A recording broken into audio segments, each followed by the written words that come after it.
Arbor is an application for creating metadata, as has been mentioned, so that when you archive that data, it's not a graveyard, it's actually a resource you can actually tap into. With an Arbor, you create structures for the metadata, and they can be viewed and they can be edited. Multiple metadata instances can be edited at the same time. That's when you're doing bulk editing, that speeds up the process quite a great deal. The local metadata can be searched with multiple parameters. And once you have the metadata with the resource files, you can then launch the resource files in the appropriate applications such as ELAN or a video report, video player, and so forth. Editing multiple metadata files in a single table speeds up the process a great deal. And many of these features are available in terms of accessing remote archives, for instance, search and viewing. But when you're offline in the field, you have a local data set you can always be working with. One of the things with Arbor is it's quite different from many of its metadata editors. It's designed that you can enter the data, the metadata, as it becomes available to you. So that if you don't have all the information, you can actually enter the small amount of data you do have and continue on, and then come back to that data and fill out the rest of the information later. Otherwise, you find that people, they're forced to enter the date before they enter the title, and they can't do anything until they've entered a date. And they may not know the date. And so by allowing them to continue on and warning them that they haven't entered the information later, they can continue the process and enter correct information rather than entering proxy information, which we would tend to get otherwise. So the metadata formats. So as has already been described, you have IMD and SIMD formats, and today we're talking about SIMD, but Arbor supports both. When you start the application, the first thing you see is this wizard, and it allows you to choose which format. And it does a number of things. One is it sets the remote archives that is available, but also the templates. In terms of the user interface in Arbor, this is the interface, and on the top left-hand corner, you have the remote corpus. So this is when you have an existing corpus. In this case, it's SIMD, but it could be IMD or, well, in this case, only IMD or SIMD. And that will be representing the archive, which is read-only and is available online. In the local corpus, this is the area that you would actually be working. So this is the area that is editable. And down here on the bottom left, you have the working directory. So this is where your data files are. And here you have favourites, which are snippets of metadata. So often when you're entering metadata, you're doing the same information over and over again. It might be the same project, it might be the same actor or same informant. And this is an area where you can make snippets of metadata and very quickly drag it to your work area here. So you create a session for a resource file here, and then drag the snippets into the actual working area. This top right-hand corner is a preview. So when you're browsing through this tree, you're actually seeing a detailed view of what each one of these nodes actually are. Then the main work area, and this is where you have multiple tables, sometimes with one or multiple session or immediate metadata files in the one table. So the overall workflow, if you're working with an existing archive, sorry, hang on, I'm going ahead of myself. So essentially, these are the areas that you're editing and creating. So this is a tree view of your metadata and data. This is the table view and then the preview. So this is the editable areas of the application. If you're working with an archive which is online, you can then be copying sections of the archive into the local corpus. I think most of the way people are working here, that's not so relevant. But for the linguists, when they're going into the field, they'll often be working for months in the jungle with no electricity. And so being able to take a copy of their archive, or their metadata at least, with them is very useful. But maybe not so useful in this case. Then these same online archive metadata sections can actually be created directly as favourites. So you can take, for instance, your project details. So if you start a new project and someone already has metadata for your project, you can take a snippet of that metadata, drag it into your favourites. Then you can start using that in your local corpus to start speeding up the process of entering all the project information immediately. Which I'm describing there, so you're dragging from here into here to get snippets of metadata. Similarly, you can do the same process by taking metadata you've created, adding it into your favourites to make more new snippets. This tab change here, so we're now looking at the resource files, and they will be added in the same fashion, so you're dragging them onto your metadata file. So the process is you would create a metadata file, you would drag a resource, one or more resource files onto that metadata file, and then start entering the metadata for that resource. Additionally, this is also particularly useful if you're working in the field, is actually backing things up to USB disk, so that the export functionality can easily be used to take data out of the system and have multiple copies for backups. Similarly, export is what's used to then upload things into the archive. So you'll be exporting here, and then whichever archive you're using, you'll then be able to upload it there.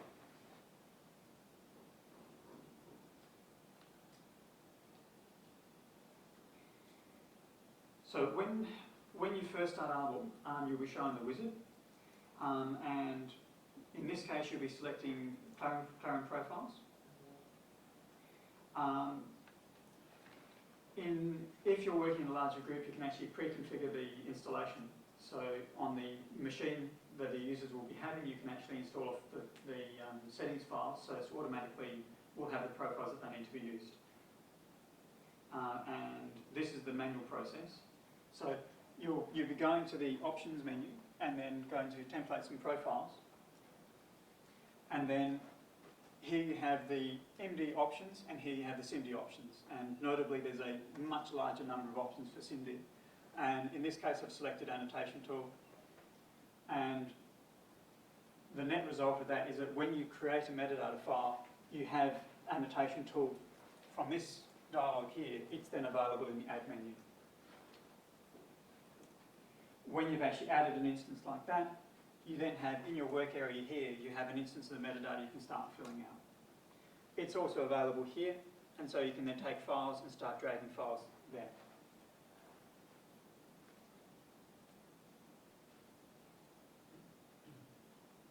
Okay. So in terms of the display of the metadata, you have the trees there are two main areas, there's the tree and then there's the table. In this case, the tree is displaying, so the remote corpus where you have, as Dan was mentioning, the tree-like structure of the metadata coming down here, and then each one of these represents a metadata file. Whereas within these instances, you actually have the components within that file. So for instance, this would be presumably the language. So this is the profile, and this is a component language within that SIMD profile. And this would be the component component country. So the main thing here is that this is indicating that it's a file, and this is a subsection of that file. All of these subsections can be added as favourites.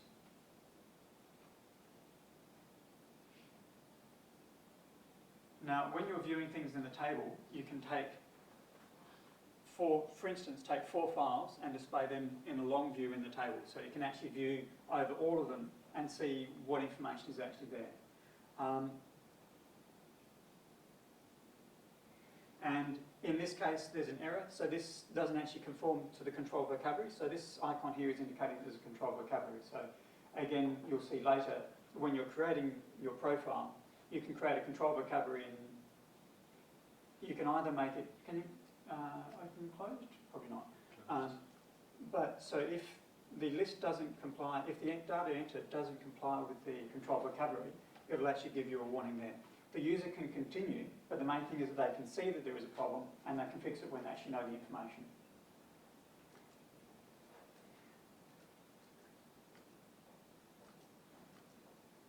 Okay.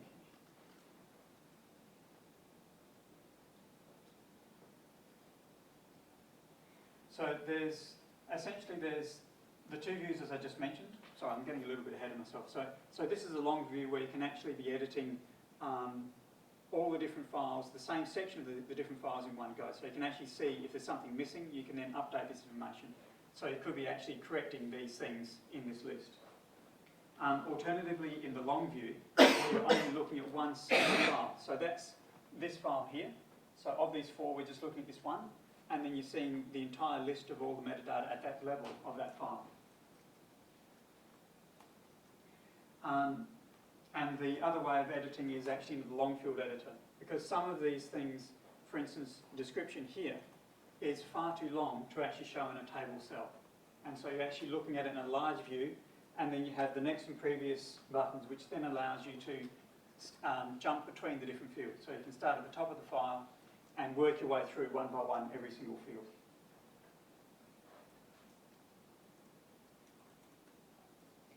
So the control vocabularies are read from the schema file. In the case of MD, it's read by an XML file. And both are available as a drop-down list in the menu. So this is the control vocabulary icon. There are a few others, but that's the main one. And then you get this list, which corresponds directly with the list in the component editor, which will be displayed, presented later.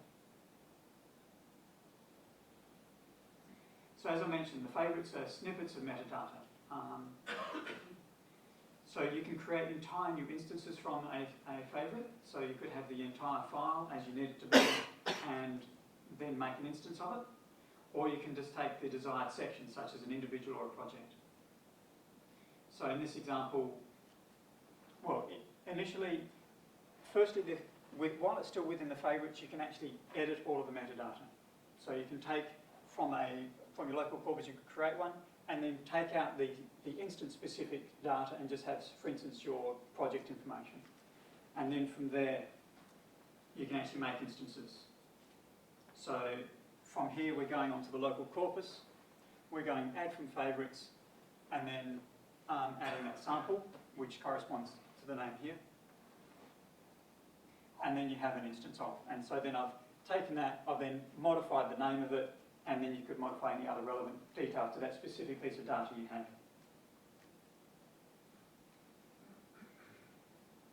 Similarly, adding resource files. So you would create a metadata instance in the similar, either by the add menu or by favourites. And then I've changed that to modify the name.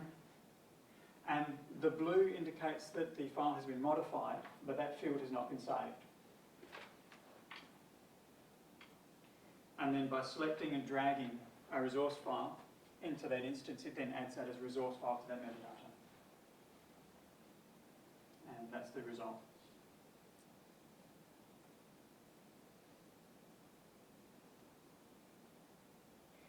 Then, if there are other sections within that metadata you wish to add, so we've gone on to this metadata file, and then we're going to the add menu, which is down here. And then these are fields. So this is just a single field, whereas these are actually components. So this would be languages, etc. So, and in this case, I think I should go through it. So in that case, I've added code. So this component country, it has a single field which is code, and which also has a drop-down, has a control vocabulary, which is different to adding a single field. And when you're adding a field, it does the same level of the metadata, but adds only one single field here, which is highlighted so you can see which one's just been added. This comes into play when you say, for instance, with description, you might want to have only a single name field, but you might want any number of description fields. So you might have a description in Spanish and a description in English or in French, etc.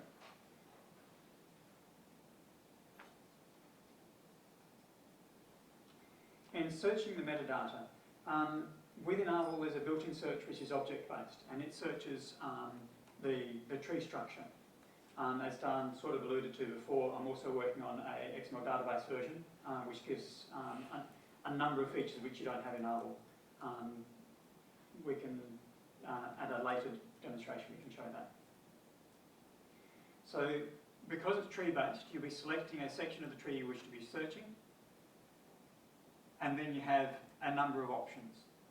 So in this case, I'm searching for the word travel, and then come up with 3 different files which have the word tribal in them. If you add, by clicking the add button here, you get another set of parameters. And then making that either, we then find anything that has tribal or the word instance within the metadata. And so you find either.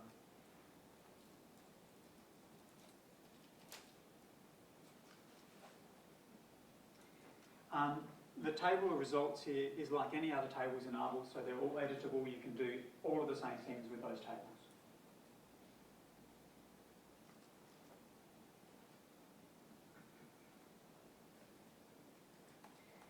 There are a number of other features in ARBL to make it easier to work with. So for instance, find and replace. It's quite low on the screen, so I'm not sure if everyone can see. But you have a find text field, and then the find next button, and you also have a replacement text field with replace selected, etc. So with that, you can type in some text and then start searching for fields within that table. And if you're doing replace, the result is to then replace that text. And again, they show up as blue because those changes have not been saved. When you save that, that goes away. Other things which are useful in terms of editing the metadata is highlighting the text. So if you're looking for misspellings or for particular names, trying to organise things, you can then select a cell and say, I want to highlight, this data projector doesn't show this very well. I've selected highlight tribal mask, and that word has been highlighted in each case.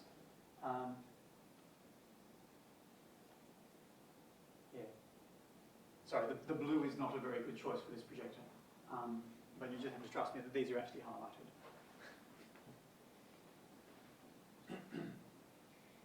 So, in conclusion, ARBL is to be developed with a strong focus on usability and workflow. The user can edit the metadata at any stage without requiring you to enter specific data before you move on to other sections. If you do need to move on to other sections without entering all of the data, you will be given warnings, so you know that there are things that are missing, but you're not prevented from working. And it's hoped that this will lead to people entering the metadata at an earlier stage, allowing greater quality of that metadata. That's all. Thank you. Questions?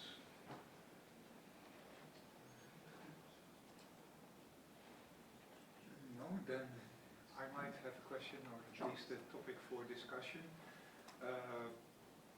What do you think is reasonable as an amount of metadata files to create by hand using ARBL? You know what I mean, right? Sometimes you have there is simply too much to do, while there is already, let's say, the primary input for the metadata is available in other formats, for instance, tables or Excel sheets, for instance. When does it become interesting to write specific scripts and not use ARBL? If I was needing to do 1,000 metadata files within a week, I think ARBL would probably not be the right tool. If it was 1,000 metadata files over a year, gradually, then I would use ARBL.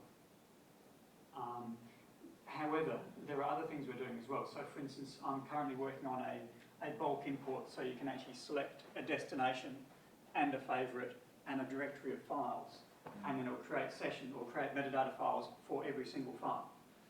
But that's not ready yet, so that's going to be a few months, I guess, before the next release. Yeah. But at the moment, I would say at about 1,000. Yeah. So, okay.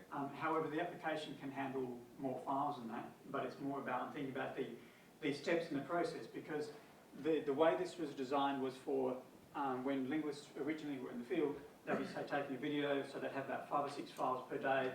They would then be creating metadata for each file, and so it's a very instance-specific process. And so that's what this is, the workflow is very much designed around that. Yeah, I think it's important to realize the context in which this tool was developed. Yes. And although it can be applied more generally to other workflows, There are inherent limitations to Yes. what you would do, and it's important to realize that before Yeah. you start with the task of editing metadata. Yeah. But in general, for us, it's very usable, but there are, of course, circumstances when you have very many metadata files to create, and you would be better off creating very specific scripts to do so. Similarly with the search, like the search works well with about 1,000 files. If there's more than 1,000 files, the search, because it's an object base, it takes too much memory. The reason it's an object base is that, again, this was designed for linguists in the field, and so you don't want to have a complex system behind it, because if they're in the jungle, they're lucky if they have electricity, let alone internet connection. So if something goes wrong with the program, you can't afford to have that loss. And so it's using the XML files, and that's all it's using. It's XML files in Java, and that makes it stable and reliable, and that if anything does go wrong, we can actually repair anything because it's just XML files. But in many of your cases, you want a more complex system. And so the thing that I'm working on at the moment, which is the XML database, is giving a faceted tree and a much more complex search. And that can deal with many, many more files. Like with the other application I'm working on, it's starting at 4,000 upwards. So there are a lot of things that are adapting the initial core of the application without compromising the basis of the application. Okay. Good, thank you, Peter. No. Okay, now we have seen